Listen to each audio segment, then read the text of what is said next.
This is Money Moves on VSiN, the sports betting network.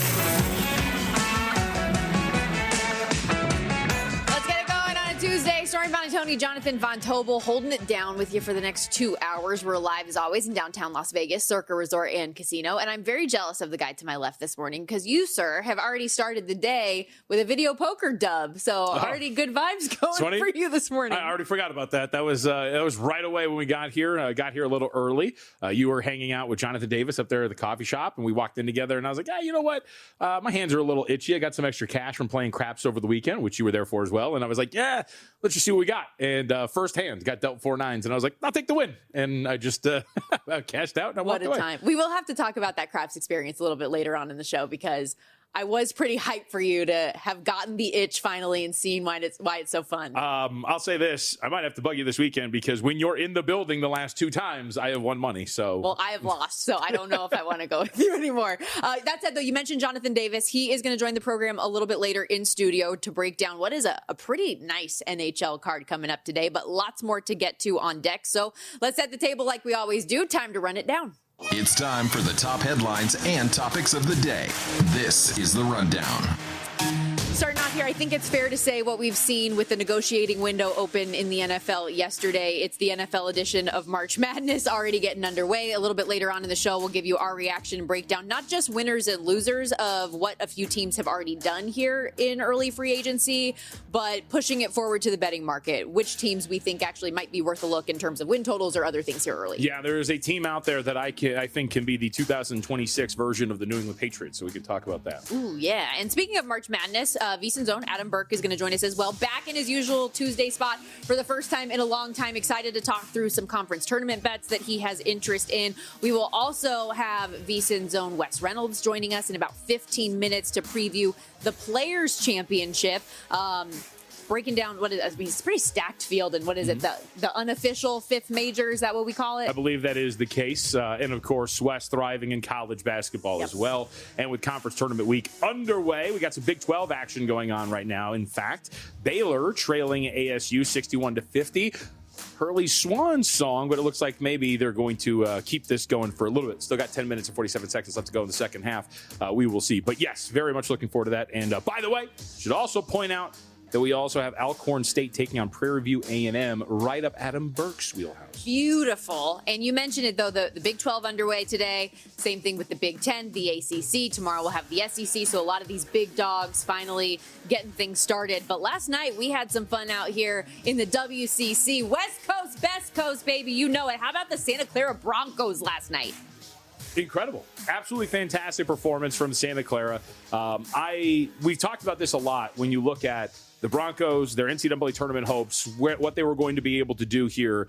And when you watch them, you've seen a team that is on par, obviously, with those like Gonzaga, maybe not Gonzaga, but St. Mary's, split the season series going into this game with St. Mary's last night, and then sure enough, get a very big win over the Gales to put themselves not only in the West Coast Conference tournament final, but I would say, by all accounts, punching their ticket to the NCAA tournament. We talked about this with Jerry Palm last week, the fact that they were very much on the bubble. The market didn't really think that they were in. We talked about the strategy of, hey, look, if you want to bet them to make the NCAA tournament, don't lay minus 130. Take them on the money line against St. Mary's, and that should almost certainly put them in. And I would expect that they are in, as of today, 120, or excuse me, as of yesterday, 120 of 123 brackets at Bracket Matrix. I think I had that in there. Had them in the field. I'm going to assume that everyone will have them in the field now. Dagger 3 from Sash Gavulagov as well there at the end, which was it was nice. Dave Fleming on the call, who's my broadcast partner for college football throughout the course of the year, was awesome at the end of it, just talking about how for Santa Clara that could be a shot that could be remembered for a really, really long time, in that moment and what it meant for them to, as you said, ideally cement their spot in the NCAA tournament. But their reward for winning that game is a battle with the Gonzaga Bulldogs, who had kind of a weird result last night against Oregon State. 65-56 the final, so they move on to what is now their 29th straight WCC title game, which is absolutely ridiculous to think about the longevity that they've had throughout the course of the last, my entire lifetime almost in this conference. That said, they were 20. I got 3 years. I was 3. 20.5-point favorites yesterday. Yep. And while they did get off to a really hot start, they never even reached that number throughout the course of the game. And something that we talked about a lot yesterday here on the show was I was asking the question, like, is there something to Oregon State fighting for their now fired head coach? And they did show some competition and fight late in this game, but also Gonzaga potentially just looking ahead. Like, you know, you have this, you're going to go play for the championship game, and that's what's next. Yeah, maybe it was a little column A, a little column B, maybe a little column C where you go 3 of 14 from beyond the arc and you can't hit a 3-point shot to save your life. Maybe it's a little column D where only one player scores in double figures for you if you're Gonzaga. That was the 85-year-old Graham Ike who went out there, had 24 points, on 10 to 17 shooting along with 11 rebounds. It was a really weird and disjointed effort from this team from the field. So maybe you were looking ahead. Maybe it was something Oregon State was doing here. But at the end of the day, you get the win, you don't get the cover, and now you get to move on to take on Santa Clara. And I got I think you have to admit it is a somewhat dangerous spot for a team like Gonzaga in the sense of tonight. Santa Clara, I would assume that if you're Herb Sendek, is going into that locker room and saying, you leave nothing to chance. We don't know if we're in. This is a highly motivated spot to come in and get this automatic bid. What is it? They haven't had 3 West Coast Conference teams in 13 years, or 1 out of the last 13 years, which I always love that. I heard that a lot. Like, well, Santa Clara's not getting in. It's like, well, you're saying that it happened once in the last 13 years. That means it can happen. Either way. It's like that, you're actually arguing against yourself because that means that it has happened. But I think the Broncos, from an effort standpoint, from a situational standpoint, I don't think this is any sort of letdown. I think this is a big deal for Santa Clara that they're going to come in here highly motivated to get this result in hand. And they went out there to Gonzaga. They got pasted a little bit, 89-77. Back at home, short dog. They ended up losing 94-86, but they've had some pretty good performances against this Gonzaga team. So I'm going to expect that they are going to be ready to go here tonight against the Bulldogs. And that said, Gonzaga has been getting bet, though. Yep. So up from 6.5 to 7.5 point favorites now, a tick down on the total from 160.5 to 157.5 right now. At that number specifically, 7.5, you think Santa Clara can keep it tight enough? I would think so. And by the way, remember, they got bet up. Gonzaga did yesterday. Opened 18.5, closed at 20.5, and as we just recounted, they did not get anywhere close to covering that number. So I would say, yes, I do think that Santa Clara, we'll see what the market wants to do with this by the time you get to tip. This is a little bit of a later game. It's 6 p.m., I think, tonight is when this tips off eventually. But I think when you look at what Santa Clara can do here, we know how good they can be on offense. They're right on the fringes of a top 20 team in terms of offensive efficiency. They are the most efficient West Coast Conference offense, and they're a decent defensive team. They'll play up and down with Gonzaga. I know that's Gonzaga's like style. They want to do that, so they're going to be more than willing to match, so that won't be an issue for them either. I do trust they can get this done. Would expect, too, that maybe this is going to be a little bit higher scoring. Obviously, it's 157.5, but if you get the pace, you get the success, and a little bit of a bounce back from Gonzaga, water finding its level from beyond the arc as well. That is one of 4 more tickets that can automatically get punched later on tonight. We did see Troy get the win in the Sun Belt yesterday. Furman in the SoCon with a little upset action for them as well. So they're back in the tournament for the second time in 4 years. But we've got the WCC, Horizon League, Colonial, and the Metro Atlantic Athletic Conference finals tonight. The NEC as well, although we already know Long Island is in automatically because the team they're playing today has that stupid rule where when you make the transition to a lower level up to Division I, you're held out of postseason play, which I just think is the dumbest thing. If you earned it, why can't you play? I mean, you're asking a question that I think we all in agree every with. sport we ask it. This is very stupid. It's very silly. I would agree. But excited to get into that a little bit more with Adam Burke when he joins the show coming up in about a half an hour. I did want to ask you this about the NBA because we had an awesome finish last night between the Thunder and Nuggets. Why are you shaking your head? It's over. Is that the question you're going to ask? Because the answer is it's over. No, that wasn't what I was going to ask. Okay, what is it? Okay. What is it? I guess MVP's over. Is that where you're going? Yeah, isn't that what you were going to ask? Yeah, the MVP's over. Shai Gilgeous-Alexander was brilliant last night. An absolutely incredible performance, both as a facilitator and a scorer. Christian Braun, I mean, that guy got annihilated. It sucks. Every time it seemed like they were like, yep, come on down, Christian. We're going to put, we want Shai on you, and we're going to go ahead and let our offense work through this. Shai Gilgeous-Alexander was awesome yesterday. And that stretch at the end where you assist on a key 3, you make 2 at the stretch down the end, including the game winner. There is nothing more valuable than having your hands all over the final 9 points in which you needed to win a game against a division rival who is considered one of the competitors for you in the Western Conference. Why did you say it like that? Because I don't know why. The competitors. Well, yeah, 129, 126, the final there for the Thunder. They don't cover, but a brilliant performance for Shai, and rightfully so. I know you have this in the notes. I mean, we're talking, what was he, $3? From minus 310 10 out to minus 800 now this morning and growing. The only thing you're asking is whether or not he's going to meet the 65 game minimum. See, you took it very game specific. What I was going to ask you is if you liked SGA's quote after the game. Oh, I didn't even see. What is it? I have the answers to the test, but I got to see the questions first. Okay, I guess this. It's not bad. I like the way you said it was pretty good. Did he have a giant coat on? He didn't have again? a giant coat, but he had the sunglasses on in it, so he was still a very cool guy when he said it. But I'm shocked you haven't seen that. It was everywhere. The minute I woke up and opened Twitter this morning, it was all over my timeline. I watched the games, Stormy. Okay, all right, that's what I'm. You went so deep right away. It's over. It is. I mean, this is the reason why I wish we had some more fun markets around some of these awards. I mean, because again, you need to figure out a way. Get to Johnny Avello, get to your boy John Murray over at the Westgate, talk to Derek, whoever you need to talk to, so that we can get some of these markets on voting. This is done. If he plays, we're finished. So wouldn't it be nice to have a market of over/under finishing position on the ballot for Victor Wembanyama or Nikola Jokic or even Jaylen Brown or whoever you want to throw in the mix? Though, these are the markets that I think should be a lot of fun that you can add. Especially, you don't have to put them right away. But once you get to the point where the market is priced the way this is, I mean, we're going to get asked about this, and it's like, hey, I'm sure in 2 weeks we'll hear, maybe even on this network, someone's going to go, if Nikola Jokic does X, Y, and Z, he can. So no, he can't. No, Shea is going to win this award, and it's all about whether or not he stays healthy, and I would expect that is going to happen. With the performance last night, 35, 15, and 9, no turnovers as well. Ties Wilt Chamberlain's record for scoring at least 20 points in 126 consecutive He'll break it games. next time out.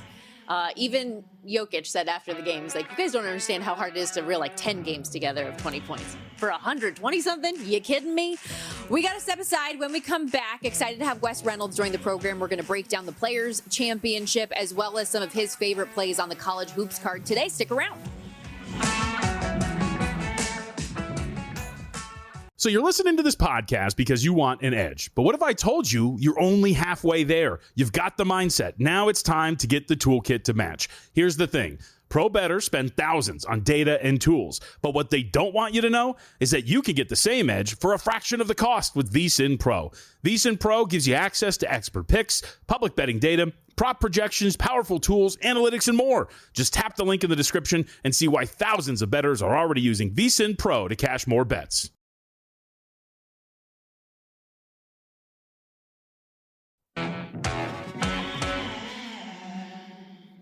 You're watching Money Moves here on VSiN, the Sports Betting Network. Stacked field at TPC Sawgrass for the Players' Championship this weekend on the PGA Tours. We welcome you back here to Money Moves. Stormy Buonantony, Jonathan Von Tobel with you as always. Excited to break it all down and talk a little college hoops with our guy Wes Reynolds, who joins us here on the Progressive Guest Line. VSiN analyst, columnist, co-host, of course, of the Long Shots podcast as well. You can get wherever you get your podcasts, as well as on YouTube. And Rory McIlroy, the defending champ here, although having to win on a Monday yesterday in the playoff, if y'all remember, had the rain delay, had to come back on a Monday, but he is second on the board, 14-1. Is that warranted at this point with how his play has been early this season?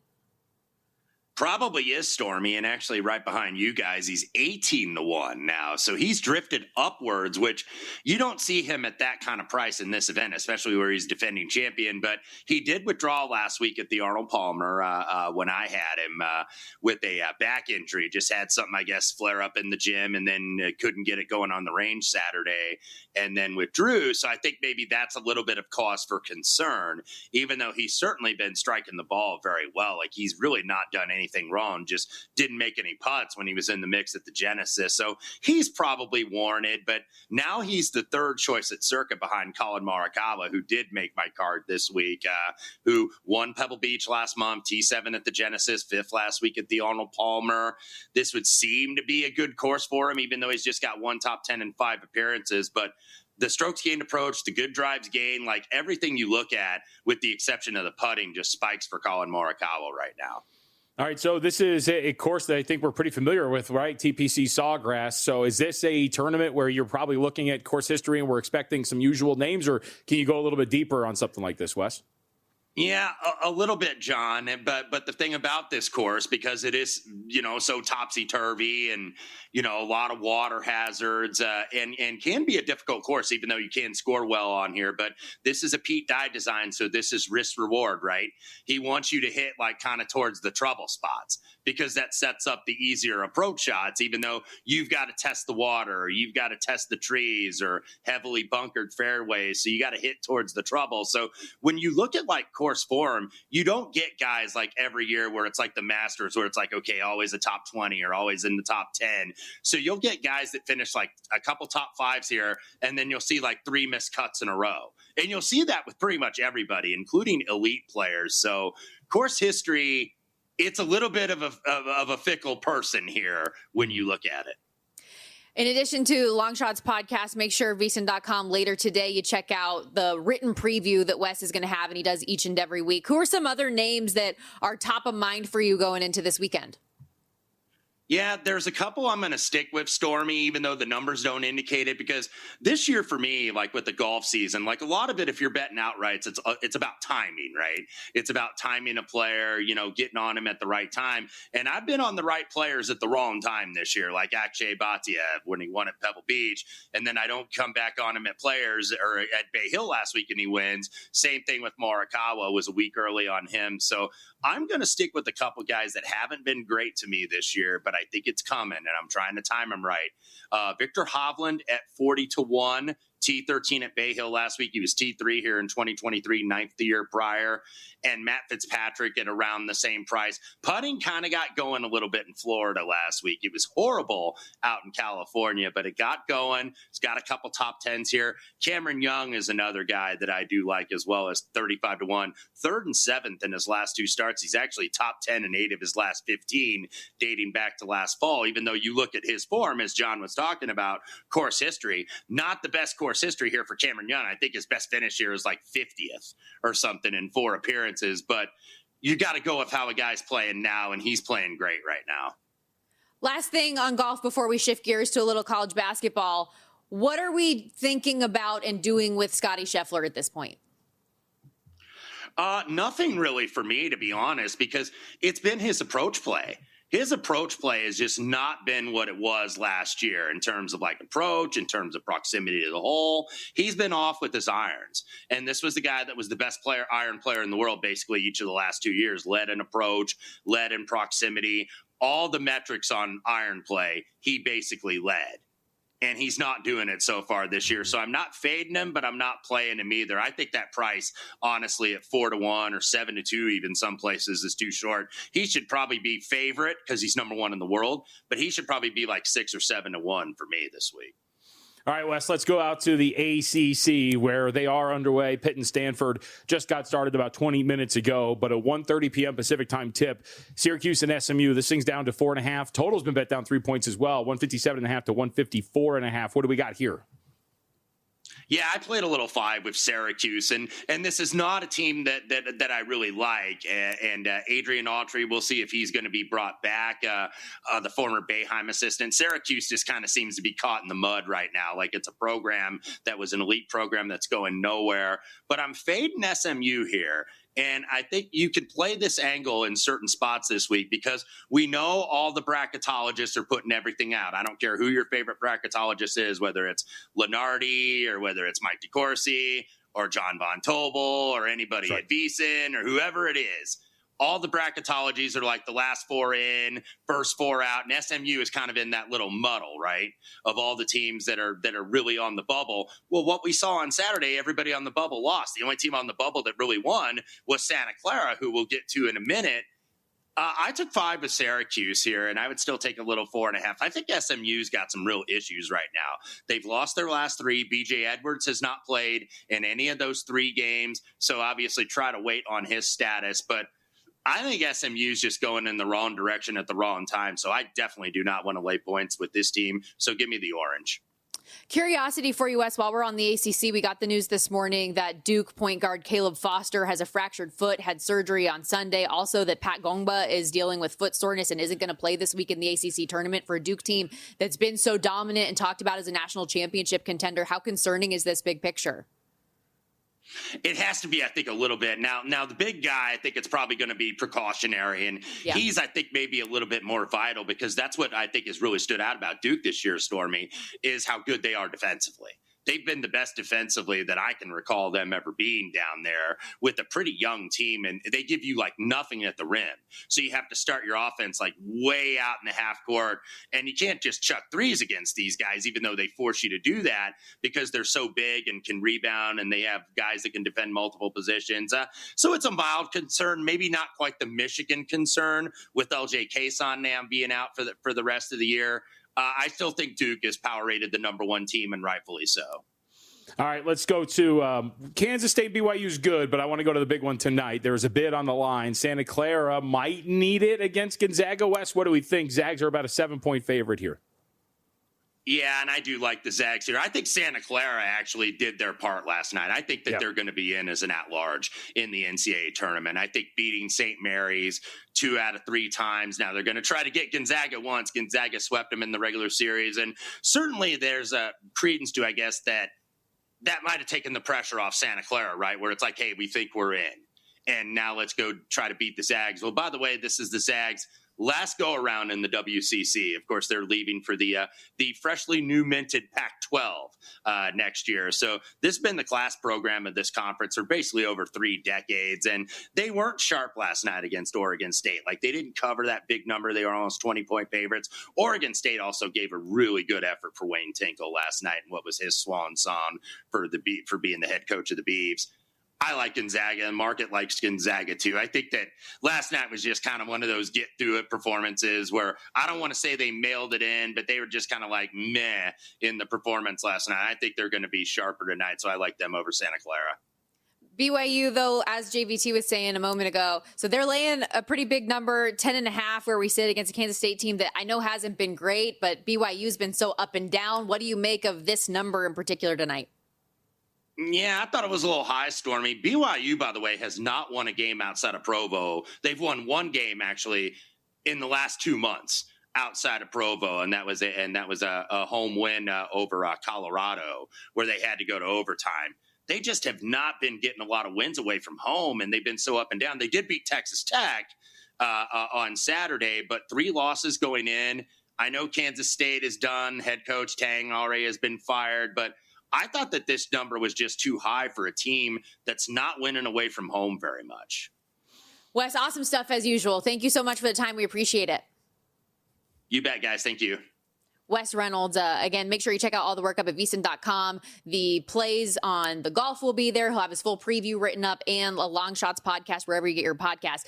Man, BYU is weird. You beat Iowa State and Texas Tech, but lose as a 14.5-point favorite to UCF. Like, what are we doing? Mm-hmm.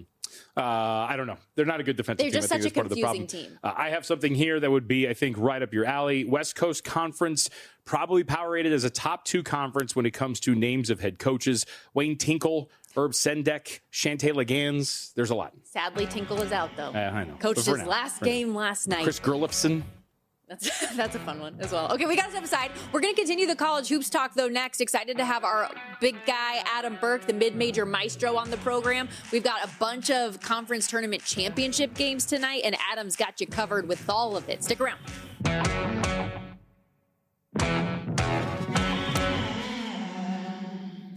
You're watching Money Moves here on VSiN, the Sports Betting Network.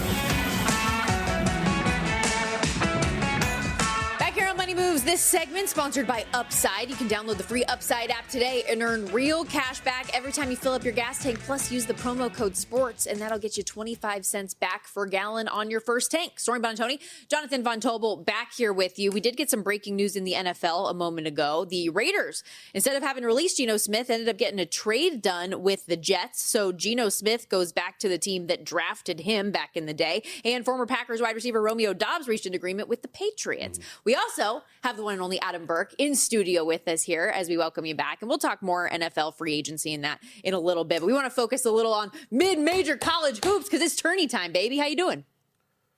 I'm good. I'm wide awake now after you pounded the table for mid-major college basketball. Got to get it going. Some would say that is an audio faux pas in broadcasting to slap the table like that, but that's just. But not you. You would never. No, I would never bring that up on the air. I hate you so much. Which of these conference tournaments has been the most fun for you so far? All of them. They're all fun. Every single one of them is fun. I mean, there certainly, obviously, there have been ones that have had more drama than others, but I don't discriminate when it comes to the mid majors. The mid majors and the low majors. I will be working on the March Mania betting guide throughout the course of the rest of the week here, so I won't be paying too much attention to the major conferences. But you know me. It doesn't matter who it is in one of those small conference tournaments. I'll pay attention. Well, one I wanted to ask you about in the good old CAA, the Colonial, we got Monmouth and Hofstra tonight. My husband, Chris, absolutely devastated. Coastal, excuse me. Not Colonial anymore. They've changed it. Forgive me. I've called it Colonial, I think, twice today, just because that's what it's always been called. However, my husband, Chris, UNCW alum, devastated that as a top seed, the Seahawks got bounced very early in this thing. 2-seed Charleston also bounced. So we have Hofstra, who, despite their seeding as a 3-seed, was the pre-tournament favorite anyways. They're favored in this matchup as well against Monmouth. Any early thoughts, takeaways leading into Champ Night tonight? Yeah, a couple of thoughts here. First of all, I played Hofstra minus the 4.5 earlier today. They're very clearly the better team here. And again, as you said, they were favored to win this conference tournament. And they got a little bit fortunate that, they didn't have to play Charleston. They didn't have to play UNC Wilmington. But as the odds shown, they would have been in pretty good shape in that game anyway. First in the conference in adjusted offensive efficiency, second in adjusted defensive efficiency, second in effective field goal percentage defense. Also the best team at shooting threes. Those are all very valuable statistics when you talk about a conference tournament, and specifically against a Monmouth team that doesn't really do anything well except for forced turnovers. But Hofstra takes good care of the basketball. They play at a slow tempo. I think Hofstra takes care of business tonight, and the pride goes to the big dance.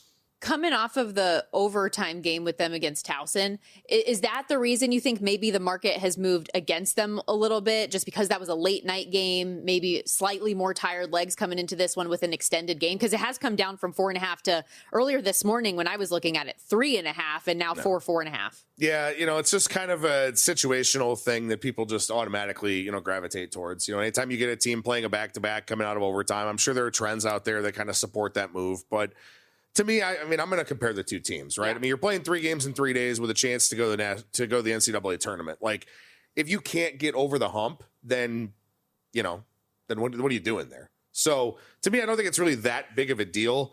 Now, of course, if you were talking about like a Georgia Southern type situation where they're playing a 4th game in 4 days, 5 games in 5 days, had an overtime game in there, something like that. But when you're playing for the chance to go to the NCAA tournament, it doesn't affect my handicap at all. What do you make of this unique Mercyhurst Long Island situation we got going on in the Northeast?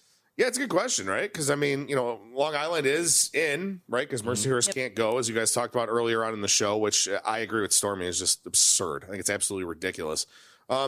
Still a road game for Mercyhurst, and yeah, LIU is in, but at the same time, like, you'd still like to have that hardware for winning your conference tournament. So, I mean, I think they at least go out there and, put forth a strong effort. I don't think this is any kind of flat spot, any kind of look ahead spot, because you're going to be a 16 seed, whether you go to Dayton or you get pummeled by a number 1, like, it doesn't really matter for them. So I think they want to win this game here tonight. Mercyhurst is a good team. They take good care of the basketball. They force a lot of turnovers.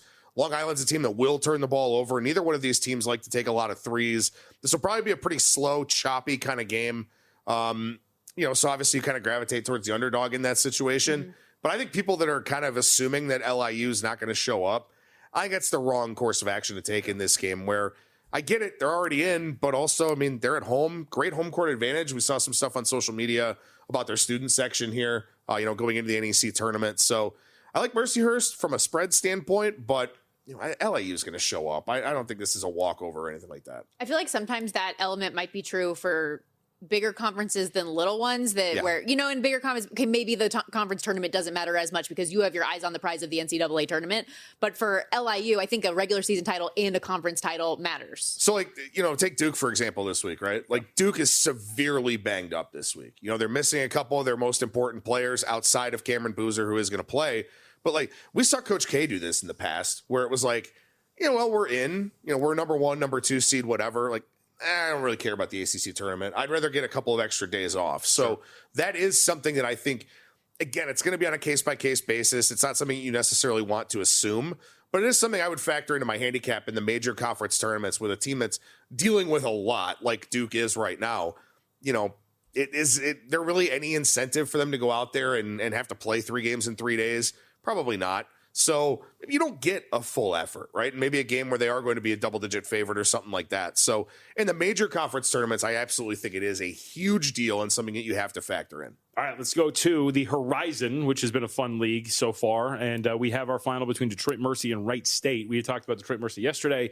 They ended up getting it done. Now they are a 4.5-point underdog with a total of 153.5 to Wright State. Yeah, I really liked Robert Morris in this conference tournament. In fact, played Robert Morris last night, so I'm disappointed with how this one played out.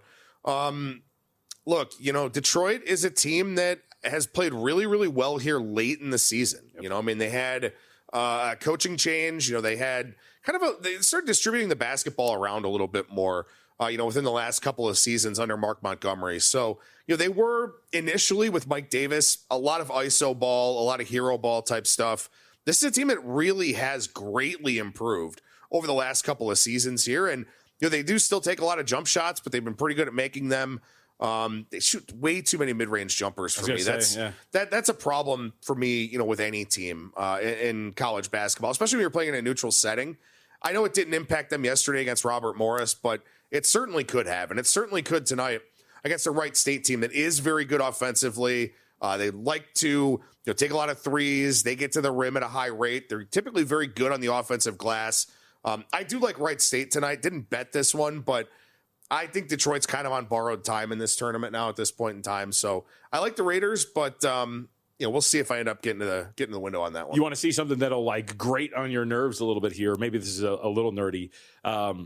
If you look at Detroit Mercy, Stormy, they are 354th in the country in average 2-point attempt distance, and they are 338th in the country in 3-point attempt rate. Yeah. That just means it is all just mid-range jacks and absolutely nothing else, which is, from a basketball standpoint, disgusting. Yes. The Metro Atlantic has their conference championship today as well. Siena and Merrimack going head-to-head, and we have seen a little bit of movement here on both the spread and total. Merrimack down from 3.5 to 2.5, and the total from 130.5 to 126.5, the consensus number, but as low as 125.5. In the market with how slow paced these teams are. Yeah, these two teams played a 54 possession game earlier this season. Wow. Merrimack won 63-59 in that one. So if you're looking for a game that's going to be up and down with a lot of points, this is probably not the one for you. Merrimack, I did play them to win this conference tournament about 3-1 prior to the start of everything. So digging deeper on this game to see if I want to take any piece of Siena. Right now, I'm leaning towards not doing that and just taking my Merrimack position and being okay with it. The Warriors, good team. They force you into a lot of jump shots, which Siena's kind of okay with. Makes sense with Jerry McNamara being the head coach, former Syracuse star in the Big East tournament. But I just think that Merrimack was the best team throughout the regular season in this conference, pretty clearly, in my opinion. Now that this line's come down a little bit, I don't think I'm going to take any piece of Siena. I'm going to let Merrimack ride for my conference tournament future. And I do think they ultimately win the game and take care of the business here. I was just going back to that game. I didn't realize they played that. That's insane. And it was still 63-59. Yeah. It was actually pretty efficient from a points per possession standpoint. And not only that, the other game that they played was an overtime game, 79-72, and overtime game with 63 possessions. Oh my so God. These were two pretty efficient offensive teams, which, kind of makes it pretty interesting, right, to see that total coming down where we know it's going to be a slow-paced game. But also, Boardwalk Hall in this conference tournament has been very, very good for unders. So that's part of it, too. A lot of people just kind of falling in line with that trend. Again, 126.5, that prevailing number right now. Remind everybody, stop paying full price for gas. There's no need. Download the free Upside app today. You can get real cash back every time you fill up your tank. It's quick. It's easy. It adds up. Drivers are earning $200 to $300 a year just by buying the gas they already needed. Plus, right now, when you use that promo code SPORTS, get 25 cents back per gallon on your first tank. And cash out anytime to your bank account or e-gift cards like Amazon. Download the free Upside app now. Use promo code SPORTS for a limited time, 25-cent per gallon bonus. Offers vary by user and location. See upside.com for details. Reminder, Adam does have articles up not only for his best bets for today, but every conference tournament preview that Adam and Zach Cohen have both been putting together. So with some of these big dogs getting underway, go to vsin.com. You get access to every single preview. We got to step aside. Adam's going to stick with us, though. When we come back, a little more college hoops and baseball. Our play ball series of each and every team preview goes on today with the Milwaukee Brewers.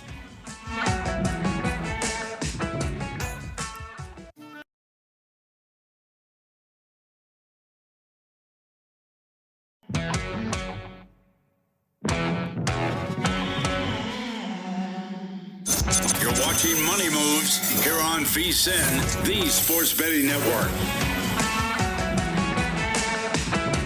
Want to put your March tournament knowledge to the test? Well, we've got something fun for you. Splash Sports is offering a $1 million guaranteed and cash prizes contest in a high-stakes survivor contest. $1,000 to enter, $1 million on the line. This is not your average office bracket pool, okay? This is survivor. Pick a team each round, win in advance, outlast everyone else, and you're in for your share of $1 million. Plus, right now, new players use promo code VSiN MM26 to get 50% in deposit match up to $100, a free Quick Picks entry up to $20 on them, plus a 100% Quick Picks payout boost on an entry up to $20 as well. Entries close March 19th, so don't wait. Head over to splashsports.com/VSiN and use code VSiN MM26. That's VSIN MM26. Must be 21 or older. Available in select states only. Stormy Buonantony, Jonathan Von Tobel with you. Adam Burke still on the desk, VSiN.com managing editor, hanging out with us on a Tuesday.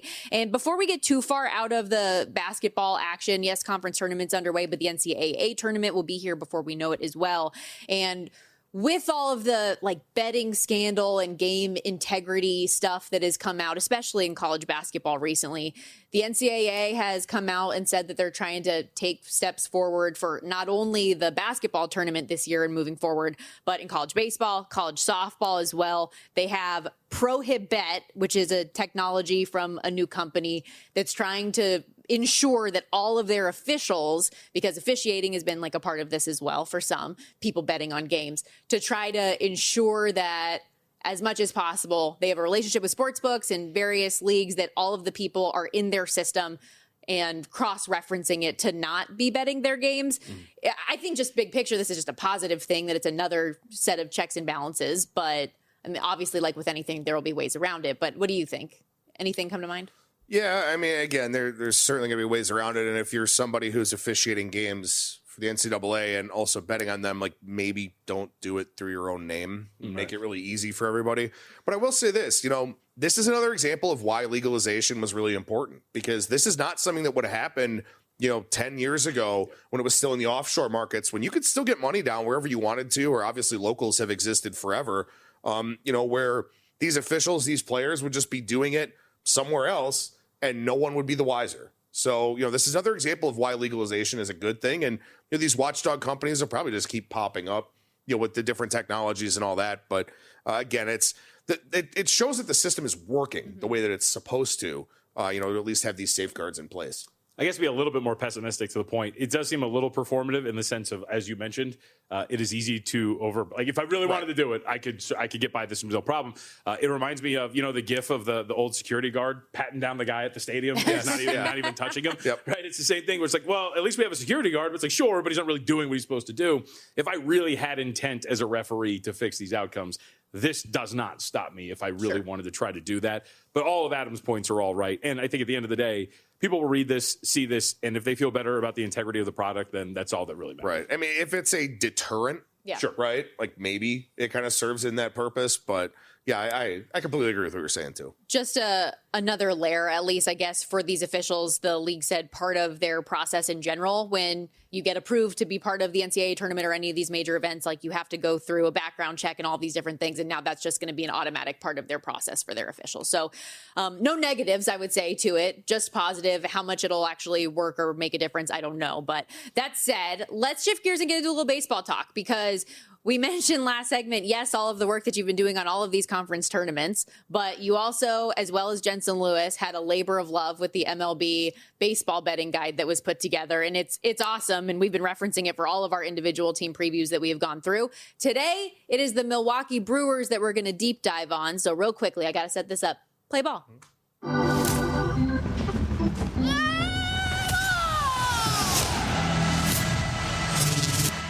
Who doesn't love a little Sandlot in their life? But as we dive into the Brew Crew, big picture thoughts on Milwaukee. How do you see them? I really like this team once again. This is a team that's won at least 86 games in every full season since 2016. They were 29-31 during the COVID year. But this is an organization that they get it, right? They have 6 top 100 prospects, along with the fact they're coming off of having the best record in Major League Baseball last season. Top 10 offense by weighted on base average, third in runs scored, second in batting average and on base percentage, second in stolen bases with 164. Like, they don't hit for power. Power is expensive. It's very hard to develop. It's a difficult thing to try and pin down. It's usually one of the last tools that shows up, for a prospect as he's coming through the system. So what they did was they just got really selective. They didn't chase. They were a team that made a ton of contact on pitches in the zone. The lowest chase rate in baseball, by the way, 25.3%. When they did chase, they made contact. So they were able to extend at bats, at least put balls in play to advance runners, stuff like that. Just a very, very sound team fundamentally. They always find a way to have good relievers at the back end of the bullpen. And like Quinn Priester was cast off by two teams, both the Pirates and the Red Sox, goes to the Brewers, and all of a sudden he's a well above average pitcher. Chad Patrick, a guy nobody was talking about, comes over to the Brewers, above average pitcher. Yeah, they lost Freddie Peralta. They'll need Jacob Misiorowski and Logan Henderson to be healthy to eat up some of that production, eat up some of those innings. But I guess team is going to be really, really good again. They just do everything so intelligently that I think they should win this division again. I know the Cubs kind of added a little bit here and there, and there's a lot of promise and big names with them, but to me, Milwaukee is the team that should win this division. What about some other aspects of looking at this team? Can this Sproat kid, Brandon Sproat, can he compete for a Rookie of the Year? Because Fangraphs has them projected to be their fifth starter. Yeah, and look, especially with Henderson being banged up, Priester, kind of going through spring training with the kid gloves on. Kyle Harrison, by the way, looks really good in spring training for them too.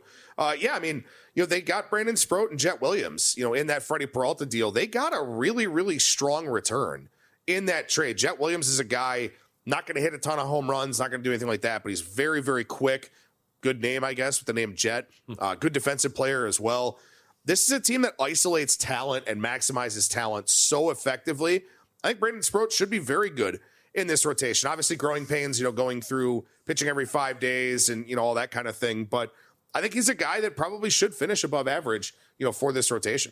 All right, so you said win the division. What is the ceiling then for Milwaukee outside of that? Are we talking National League contender, or do you draw a line at division winner? Well, and that's the thing, right? I mean, this is a team that's had a lot of regular season success, but they're built for 162 games. They're not built for the playoffs because they don't really have the dominant starting pitching. They can't, hit home runs because when you talk about the playoff environment, right? It's a lower scoring run environment. It's much more dependent on hitting home runs. You're not going to have as many base hits and all those kinds of things because you've got usually really good defensive teams. You've got high strikeout pitchers, stuff like that. So the fact they can't hit home runs is problematic. I think they can get to the playoffs again, but once they get there, I don't really know what they're going to be able to do. All right, let's stay in the division really quickly because we did get some news. We've been waiting to see what's going on with Hunter Green and this elbow stiffness. Turns out he's got to get surgery. He is out until July. So the two-part question is obviously just Green and what we expect from him. The injuries have been a big part of his story. And the other is how it affects Cincinnati. You go up and you read this MLB betting guide that we have, and you make some astute points about the limitations of the lineup, the lack of power in a power park, and the fact that they have to rely on this rotation to get it done.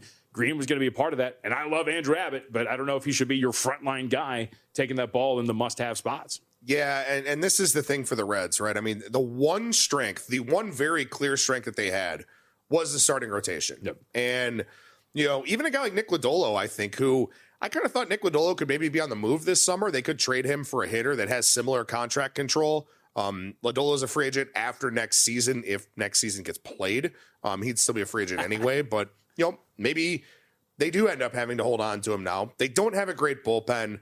They made the playoffs last year at 83-79. That is one of the lowest records to make the playoffs in the last 20 years. They were going to regress anyway, I think. Look, this is a team, as you mentioned, this is a good park for power. They haven't had a 30-homer guy since 2021. It's crazy. They only had two guys hit 20 homers last year, Elly De La Cruz and Spencer Steer. That's still wild. That's more wild to me. That only had two guys hit 20 homers last year. And look, I would assume Eugenio Suarez does it this year for them, at least until he's traded, because this is a team that I just don't expect to be in the mix. I like under 82.5, or I liked under 82.5. With Green out, obviously that position gets stronger. And it's one of the reasons why I talked about it in the guide and I talked about it on some of my spots here. I will play unders on win totals much faster than I will play overs at this time of the year. And this is exactly the reason why. I like the Reds under. Now that position gets even stronger with Hunter Green out for half the season. And that's assuming there are no setbacks with his rehab or anything like that. So, you want to play an over? got to be careful because you want that team to get to opening day healthy. You want to play an under? Sometimes the position just gets stronger, and that's exactly what we saw here with the Reds. I know we have to hit the break, but do you have a favorite under this season so far? There's a couple of unders that I do really like. I like the Phillies under 89.5. That's one I took in our MLB futures draft that we did. It was last week, actually. A week ago today. I like that one quite a bit. The Phillies are just aging, and Zach Wheeler, tough surgery to come back from. The other one I really, really like, Tampa Bay Rays under. I mean, this is a very smart team, but that division, everyone else in that division is so much better than they are. So I like Rays under 77.5. Good stuff. So nice to have you back. We've missed you in studio. Adam Burke, VSiN.com managing editor. You can follow him on X as well, @Skating Tripods. We'll be right back, kicking off hour 2 after this on Money Moves.